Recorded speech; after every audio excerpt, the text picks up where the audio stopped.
Hello, good morning students. ఈరోజు మనం ఈ వీడియోలో లెగ్రాంజ్ లీనియర్ ఈక్వేషన్స్ మెథడ్ గురించి ప్రాబ్లమ్స్ గురించి డిస్కస్ చేస్తున్నాం స్టూడెంట్స్. మనం Lagrange linear equations method an equation of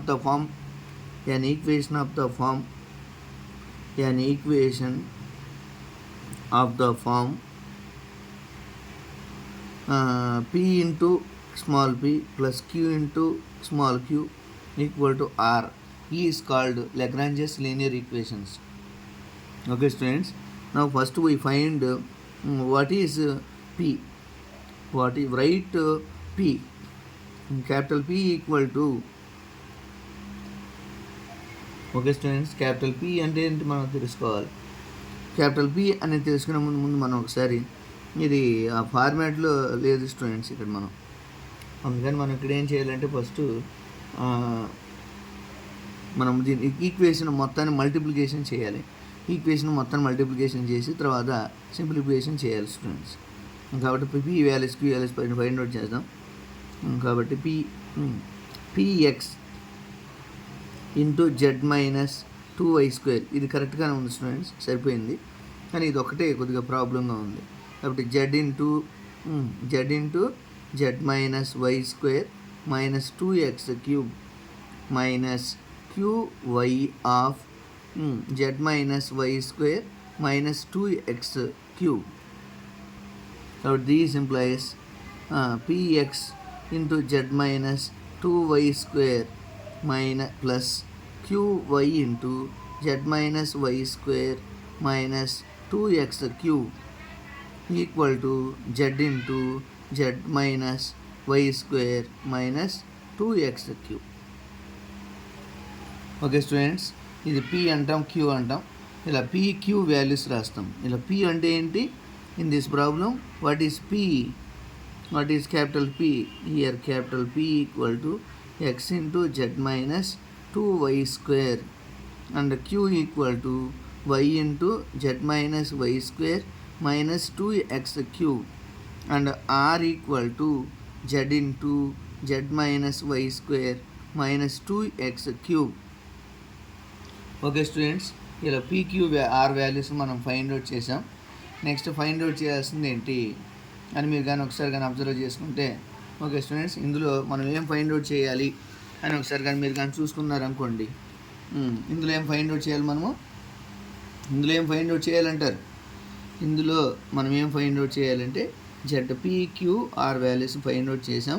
next ఈ వాల్యూస్ ఫైండ్ అవుట్ చేస్తే సరే, Lagrange linear equations auxiliary equation రాస్తే సరిపోతుంది students. Auxiliary equation, what is auxiliary equation మనకు తెలుసు స్టూడెంట్స్. ఆర్ ఆక్సిలరీ ఈక్వేషన్స్, వీటిని ఏమంటాం? Auxiliary equation. Now first we write auxiliary equation. First we write auxiliary equation. What is auxiliary equation? Or subsidiary equation. Auxiliary equation or subsidiary equation. What is auxiliary equation? dx by capital P, dy by capital Q, dz by R is called auxiliary equation or subsidiary equation. Now dx by capital P value x into z minus 2y² and next dy by y into z minus y² minus 2x³ అంటాం. Next R by Z into Z minus y² minus 2x³ అంటాం. కాబట్టి ఇలాగా మనం values చేయగలిగాం, వచ్చేసింది. Okay students, dx by x into Z minus 2y² dy by Z minus y² minus 2x³ are equal to Z minus values వచ్చేసింది. ఇప్పుడు మనం ఇక్కడ ఏం చేయాలి? నౌ ఆక్సిలరీ ఈక్వేషన్ అయిపోయిన తర్వాత ఇక్కడ మనం ఫస్ట్ ఫంక్షన్ ఏ అని, నెక్స్ట్ ఫంక్షన్ బి అనుకోవాలి స్టూడెంట్స్.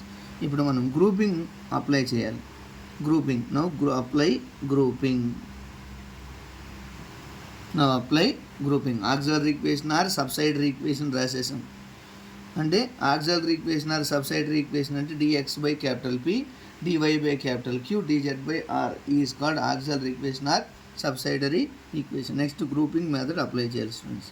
కాబట్టి dx by x into z minus 2y square equal to dy by y into z minus y square minus 2x cube. Okay students, it is not possible to variable separable apply variable and separable. Then we get మనం ఏం చేస్తాం students, then we get మల్టీప్లేయర్స్ని use చేయాలి students. మనం ఏం చేయాలి, మల్టీప్లేయర్స్ని use చేయాలి. మల్టీప్లేయర్ని use చేయాలంటే ఒకసారి ఇది ఒకసారి మీరు దీన్ని అబ్జర్వ్ చేస్తే ఇక్కడ ఈ రెండు ఈక్వల్గా ఉన్నాయి స్టూడెంట్స్. కాబట్టి ఏమొస్తుంది, ఇది క్యాన్సిల్ అయిపోయినట్టు, ఇది క్యాన్సిల్ అయిపోద్ది, ఇది క్యాన్సిల్ అయిపోతే అప్పుడు మనకి ఈజీగా ఆన్సర్ వస్తుంది స్టూడెంట్స్.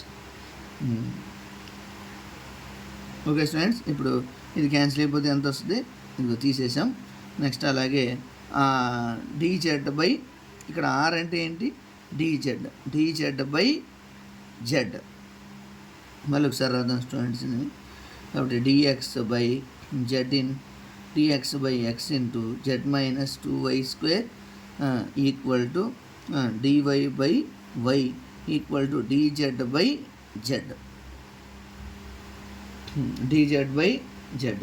ఇప్పుడు మనం ఏం చేయాలి మన స్టూడెంట్స్, మల్టీప్లయర్స్ని యూజ్ చేస్తే ఈజీగా సింపుల్గా అయిపోతుంది స్టూడెంట్స్. ఇప్పుడు మనం ఇప్పుడు ఏం చేయాలంటే మల్టీప్లయర్స్ని యూజ్ చేయాలి. ఎలా మల్టీప్లయర్స్ని యూజ్ చేస్తాం,